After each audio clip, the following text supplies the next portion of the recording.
ইন্ডিয়াতে এখন হাইব্রিড গাড়ির জনপ্রিয়তা খুব বাড়ছে, কিন্তু তার সঙ্গে হাইব্রিড গাড়ি নিয়ে কিন্তু অনেকগুলো মিথও আমাদের মধ্যে রয়েছে। বেশিরভাগ মিথগুলোরই কোনো ভিত্তি নেই। তো সোশ্যাল মিডিয়াতে বিভিন্ন ধরনের ভিডিও দেখে এই মিথগুলো নিয়ে মানুষের মনে হাইব্রিড গাড়ি সম্বন্ধে ভুল ধারণা তৈরি হয়। তো আজকের ভিডিওতে আমি এরকম 6টা মিথ নিয়ে আলোচনা করব। তো প্রথম যেটা মিথ সেটা হচ্ছে যে দেখুন, হাইব্রিড গাড়ি একরকমই, মানে হাইব্রিড টেকনোলজিটা একটাই টাইপের হয়। আচ্ছা, অ্যাকচুয়ালি কিন্তু ইন্ডিয়াতে যে হাইব্রিড গাড়িগুলো রয়েছে সেগুলো 3 ধরনের টেকনোলজি ইউজ করা হয়। প্রথমটা হচ্ছে মাইল্ড হাইব্রিড, যেটাকে মারুতি বলে স্মার্ট হাইব্রিড। দ্বিতীয়টা হচ্ছে স্ট্রং হাইব্রিড, আর 3 নম্বরটা হচ্ছে প্লাগ ইন হাইব্রিড বা PHEV। প্রথমটা হচ্ছে মাইল্ড হাইব্রিড। মাইল্ড হাইব্রিডে কি থাকে, একটা ছোট ব্যাটারি আর একটা ছোট ইলেকট্রিক মোটর বা ইন্টিগ্রেটেড স্টার্টার জেনারেটর বা ISG। তো এই ক্ষেত্রে কিন্তু ব্যাটারির সাহায্যে গাড়ি কখনোই শুধুমাত্র ব্যাটারি দিয়ে চলতে পারবে না, মানে ইভি মোডে গাড়িটা চলতে পারবে না। পেট্রোল ইঞ্জিনের সাহায্যে গাড়িটা চলবে। ব্যাটারি এবং মোটর এখানে কি করে, এখানে অ্যাক্সিলারেশনকে স্মুথ করে, রিস্টার্টের সময় ইঞ্জিনকে সাহায্য করে, এর ফলে কিছুটা ফিউয়েল এফিসিয়েন্সি বাড়ে। অর্থাৎ মাইল্ড হাইব্রিড কিন্তু কখনোই ইভি মোডে চলতে পারবে না, শুধুমাত্র ব্যাটারির সাহায্যে চলতে পারবে না। এবারে হচ্ছে স্ট্রং হাইব্রিড। স্ট্রং হাইব্রিডে ব্যাটারিটা অনেকটা বড় থাকে এবং মোটরটাও অনেক বেশি পাওয়ারফুল হয়। তার ফলে কিন্তু কিছুটা সময়ের জন্য মোটরের সাহায্যেও গাড়িটা চলতে পারে, অর্থাৎ কিনা ইভি মোডে চলতে পারে, পিওর ইভি মোডেও গাড়িটা কিছুক্ষণ চলতে পারে। তবে সেটা কতক্ষণ চলবে সেটা কিন্তু গাড়ির কম্পিউটার নিজেই ঠিক করে। সেটা ডিপেন্ড করে ব্যাটারিতে কতটা চার্জ আছে, আপনি কত স্পিডে চলেছেন ইত্যাদি অনেকগুলো কন্ডিশনের ওপরে। তো এই ক্ষেত্রে কিন্তু মোটামুটি ধরুন 3 থেকে 4 কিলোমিটার পর্যন্ত গাড়িটা ইভি মোডে চলতে পারে, ডিপেন্ডিং অন দ্য কন্ডিশন। ঠিক আছে, ধরুন স্লো স্পিডে, তারপরে ধরুন মানে স্টার্ট স্টপের সময়, কিংবা স্লো ট্রাফিকে, কিংবা স্লো পার্কিং ম্যানিউভারের সময়, হ্যাঁ, কিংবা ধরুন আপনি কম অ্যাক্সিলারেটর ইনপুট দিচ্ছেন, এইসব ক্ষেত্রে কিন্তু গাড়িটা পিওর ইভি মোডে চলতে পারে। এবং কিছু কিছু স্ট্রং হাইব্রিডে একটা ইভি মোড বলে একটা বাটন থাকে, যেটার সাহায্যে ড্রাইভার নিজে ঠিক করতে পারেন যে গাড়িটা কখন ইঞ্জিনের সাহায্যে চলবে এবং কখন মোটরের সাহায্যে চলবে। কিন্তু এখানেও কিন্তু একটা টুইস্ট আছে, এটা যে ইভি মোডে আমি করলাম মানেই যে গাড়িটা ইভি মোডেই চলবে সেটাও কিন্তু নয়। যদি সেই সময় পরিস্থিতি অনুকূল না হয়, অর্থাৎ ধরুন ব্যাটারিতে চার্জ কম আছে কিংবা আপনি জোরে অ্যাক্সিলারেটর ইনপুট দিচ্ছেন, সেক্ষেত্রে কিন্তু কম্পিউটার আবার নিজে থেকেই গাড়িটাকে ইলেকট্রিক পেট্রোল ইঞ্জিনের সাহায্যে চালাবে। আর 3 নম্বরটা হচ্ছে PHEV বা প্লাগ ইন হাইব্রিড। এখানে ব্যাটারিটা আরো অনেক বড় হয়, মোটর আরো অনেক বেশি শক্তিশালী হয়, ব্যাটারিকে বাইরে থেকে চার্জ করতে হয় এবং এখানে কিন্তু ইভি মোডে গাড়িটা অনেক বেশি চলতে পারে, মানে স্মার্ট হাইব্রিড স্ট্রং হাইব্রিডের থেকে অনেকটা বেশি চলতে পারে। আর এই ধরনের গাড়ি কিন্তু ইন্ডিয়ান মার্কেটে এখনো খুব কম এবং তাদের দামও মধ্যবিত্তের নাগালের বাইরে। তো সুতরাং আজকের ভিডিওতে আমি মেনলি যে মিথগুলো ক্লিয়ার করব সেগুলো মাইল্ড এবং স্ট্রং হাইব্রিড নিয়ে। হাইব্রিড গাড়ি নিয়ে 2 নম্বর যে ভুল ধারণাটা সেটা হচ্ছে সব হাইব্রিড গাড়িকে বাইরে থেকে তার ব্যাটারিকে চার্জ করতে হয়। আচ্ছা, মাইল্ড হাইব্রিড এবং স্ট্রং হাইব্রিডকে কিন্তু বাইরে থেকে চার্জ করতে হয় না, শুধুমাত্র PHEV যেটার কথা বললাম প্লাগ ইন হাইব্রিড, সেটাকেই একমাত্র বাইরে থেকে চার্জ করতে হয়। অর্থাৎ হাইব্রিড গাড়ি কিনলে আপনাকে বাড়িতে চার্জিংয়ের অ্যারেঞ্জমেন্ট করতে হবে এটা নয়। তো কিভাবে ওই ব্যাটারিটা চার্জ হয়, মূলত 2টো প্রসেসে চার্জ হয়। 1 নম্বর হচ্ছে যখন গাড়িটা চলে তখন ইঞ্জিনের সাহায্যে ব্যাটারি চার্জ হয়, আর আরেকটা হচ্ছে রিজেনারেটিভ ব্রেকিং। এটা একটা ইউনিক ফিচার হাইব্রিডের জন্য। সেটা হচ্ছে কি, এমনি পেট্রোল বা ডিজেল গাড়িতে আপনি যখন হাই স্পিডে ধরুন আপনি ব্রেক করছেন, তখন কি হচ্ছে, গাড়ির যে কাইনেটিক এনার্জি সেটা কিন্তু ব্রেকিং এর সময় পুরোপুরি হিট এনার্জিতে কনভার্ট হচ্ছে এবং নষ্ট হয়ে যাচ্ছে। কিন্তু এক্ষেত্রে মানে হাইব্রিডের ক্ষেত্রে এই ব্রেকিং এর সময় যে এনার্জিটা লস্ট হয়ে যেত সেটা লস্ট না হয়ে এই এনার্জিটা সেই সময় মোটরটা, মানে হাইব্রিড গাড়ির যে মোটরটা সেটা তখন জেনারেটরের মতন কাজ করে এবং ওই এনার্জিকে কাজে লাগিয়ে ব্যাটারিটাকে কিছুটা চার্জ করে এবং পরে সেই চার্জটা আপনি ইউজ করতে পারেন যখন গাড়িটা ইভি মোডে চলছে সেই সময়। তো এই কারণেই কিন্তু হাইব্রিড গাড়িতে মাইলেজটা ভালো পাওয়া যায়। কারণ কি, যখন মানে স্টপ অ্যান্ড গো ট্রাফিক কিংবা ধরুন স্লো অ্যাক্সিলারেশন, এই সময় গাড়িটা অটোমেটিক্যালি ইভি মোডে চলে। আমি কিন্তু স্ট্রং হাইব্রিডের কথা বলছি, কারণ মাইল্ড হাইব্রিডে কখনোই গাড়িটা পুরো মানে ফুললি ইভি মোডে কিন্তু চলতে পারে না। তো এক্ষেত্রে তেল বাঁচছে আপনার, মানে ইঞ্জিনটা পাচ্ছে, রেস্ট পাচ্ছে। তো সুতরাং এইভাবেই কিন্তু হাইব্রিড গাড়িতে মাইলেজটা অনেকটা বেড়ে যায় পেট্রোল গাড়ির তুলনায়। হাইব্রিড নিয়ে 3 নম্বর যে মিথটা সেটাই সম্ভবত সব থেকে বেশি ভয় ধরানো মিথ।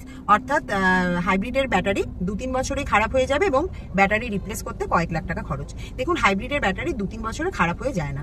হাইব্রিডে যে ব্যাটারি ইউজ করা হয় সে ব্যাটারি প্রোটেক্টেড থাকে, বিএমএস বা ব্যাটারি ম্যানেজমেন্ট সিস্টেম সেই হাইব্রিডের ব্যাটারিটাকে সবসময় প্রোটেক্ট করে। হাইব্রিডে যে 2 ধরনের ব্যাটারি ইউজ করা হয় সেটা হচ্ছে নিকেল মেটাল হাইড্রাইড ব্যাটারি কিংবা লিথিয়াম আয়ন ব্যাটারি। আচ্ছা, এই 2 ধরনের ব্যাটারি কিন্তু মিড চার্জ রেঞ্জে সব থেকে ভালো কাজ করে, অর্থাৎ 100% চার্জ হলেও ভালো নয়, আবার 0% হয়ে যাওয়াও ভালো নয়। তো বিএমএস সবসময় কিন্তু এটা খেয়াল রাখে যাতে ব্যাটারি কোনো সময় পুরোপুরি মানে 100% চার্জও না হয় বা পুরোপুরি ডিসচার্জ না হয়ে যায়, অর্থাৎ 0%ও না হয়ে যায়। ব্যাটারি যাতে মিড রেঞ্জেই থাকে, মিড চার্জিং রেঞ্জে থাকে এবং প্রপারলি কাজ করতে পারে। এটা 1 নম্বর। দ্বিতীয়ত, হাইব্রিডের ব্যাটারির জন্য আলাদা কুলিং সিস্টেম থাকে, সেটা হাই টেম্পারেচারে ব্যাটারিকে যেতে দেয় না, অর্থাৎ ব্যাটারিটাকে নর্মাল অপারেটিং টেম্পারেচারের মধ্যে রাখে সবসময়। অর্থাৎ নর্মাল ইউজেসের ক্ষেত্রে ব্যাটারি কিন্তু 2-3 বছরে খারাপ হয়ে যাবে না। এছাড়া দেখুন, প্রত্যেকটা হাইব্রিড গাড়ির ম্যানুফ্যাকচারারই কিন্তু ব্যাটারির জন্য আলাদা করে ওয়ারেন্টি দেয়, সেটা বেশ কয়েক বছরের ওয়ারেন্টি থাকে এবং দেখা গেছে যে বেশ 1 লক্ষ কিলোমিটার চলার পরেও হাইব্রিডের ব্যাটারি মোটামুটি ঠিকঠাক কন্ডিশনেই রয়েছে। অর্থাৎ হাইব্রিড গাড়ি কিনলেই যে ব্যাটারি সঙ্গে সঙ্গে চেঞ্জ করতে হবে 2-3 বছরের মধ্যে, এটা কিন্তু একটা পিওর মিথ। এটা নিয়ে ভয় পাওয়ার মতন কিছু নেই। তার মানে কি হাইব্রিডের ব্যাটারি কোনোদিনই নষ্ট হবে না? না, সেটা নয়। সব ব্যাটারিরই একটা লাইফ থাকে এবং হাইব্রিড ব্যাটারিরও থাকে। তো সেই জন্য হাইব্রিড গাড়ি কেনার আগে কোম্পানির ব্যাটারির যে ওয়ারেন্টি পলিসি রয়েছে সেটা ভালোভাবে দেখে নেবেন এবং বুঝে নেবেন। আর মনে রাখবেন যে হাইব্রিডের ব্যাটারিকে গাড়ির যে বিএমএস অর্থাৎ ব্যাটারি ম্যানেজমেন্ট সিস্টেম সবসময় প্রোটেক্ট করছে, অর্থাৎ ব্যাটারি নিয়ে অত হেডেক করারও দরকার নেই। হাইব্রিড নিয়ে যেটা 4 নম্বর মিথ, সেটা হচ্ছে যে হাইব্রিডের ব্যাটারির চার্জ যদি কোনো সময় 0% হয়ে যায়, অর্থাৎ ব্যাটারি যদি ফুললি ডিসচার্জ হয়ে যায়, তাহলে রাস্তার মাঝখানে গাড়িটা বন্ধ হয়ে যাবে।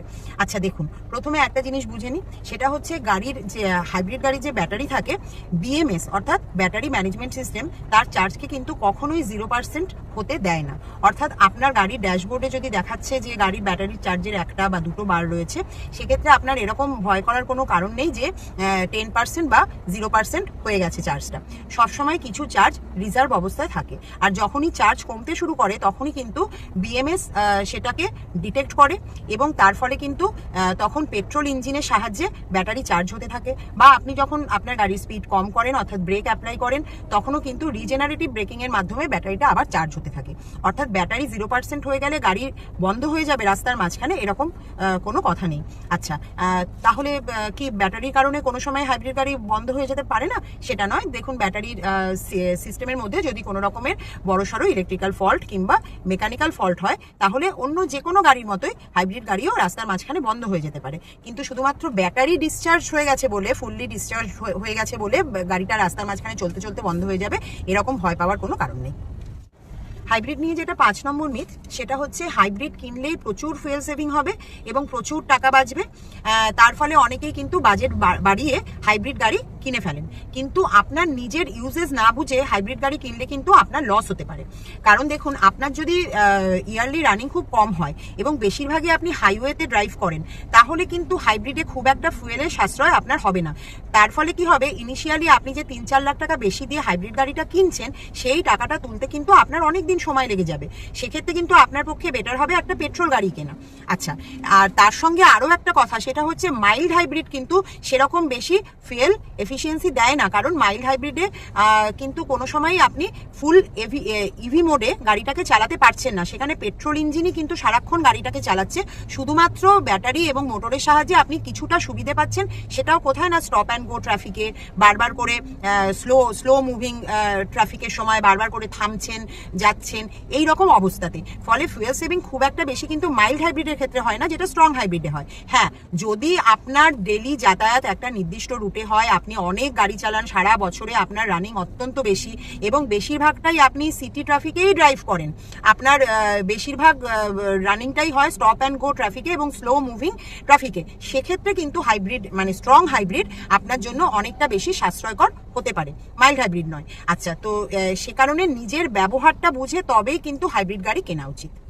একদম লাস্ট অর্থাৎ 6 নম্বর মিথটা হচ্ছে যে যেহেতু হাইব্রিড গাড়িতে বাইরে থেকে মানে ব্যাটারি চার্জ করতে হচ্ছে না, অর্থাৎ বাইরে থেকে ইভির মতন ব্যাটারিকে চার্জ করতে হচ্ছে না, সুতরাং গাড়ির ইঞ্জিনই ব্যাটারিকে চার্জ করছে, অর্থাৎ ইঞ্জিন এই ব্যাটারি চার্জ করার জন্য বেশি ফিউয়েল ইউজ করছে, অর্থাৎ হাইব্রিড গাড়িতে ফিউয়েল এফিসিয়েন্সি কি বাড়বে না কমবে, এটা নিয়ে অনেকের মনে কিন্তু একটা প্রশ্ন থাকে। আচ্ছা, এটা একটু ক্লিয়ার করে বলি। দেখুন, হাইব্রিড গাড়িতে ব্যাটারিকে চার্জ করে ইঞ্জিন অনেক সময়, কিন্তু সেটা পরিস্থিতির ওপরে ডিপেন্ড করে। ধরুন চার্জ অনেক কমে গেছে, সেক্ষেত্রে ইঞ্জিন ব্যাটারিকে চার্জ করবে, কিন্তু সেক্ষেত্রে এক্সট্রা ফিউয়েল যেটা খরচ হচ্ছে ব্যাটারিকে চার্জ করার জন্য সেটা কিন্তু নষ্ট হচ্ছে না, সেটা আপনি পরবর্তীকালে ইউজ করতে পাচ্ছেন স্লো ট্রাফিকে, স্টপ অ্যান্ড গো কন্ডিশনে, তারপরে অ্যাক্সিলারেশনের সময় আপনি অ্যাসিস্ট পাচ্ছেন ব্যাটারির কাছ থেকে। তো এই সব ক্ষেত্রে কিন্তু সেই ফুয়েলটা আবার সেভ হচ্ছে, যে কারণে ওভারঅল ফুয়েল সেভিং কিন্তু হচ্ছে হাইব্রিডে। বিশেষ করে স্ট্রং হাইব্রিডের ক্ষেত্রে কিন্তু ওভারঅল ফুয়েল সেভিং অনেকটাই হচ্ছে, অর্থাৎ মাইলেজটা বাড়বে। পেট্রোল গাড়ির তুলনায় মাইলেজটা আপনি বেশি পাচ্ছেন হাইব্রিড গাড়িতে।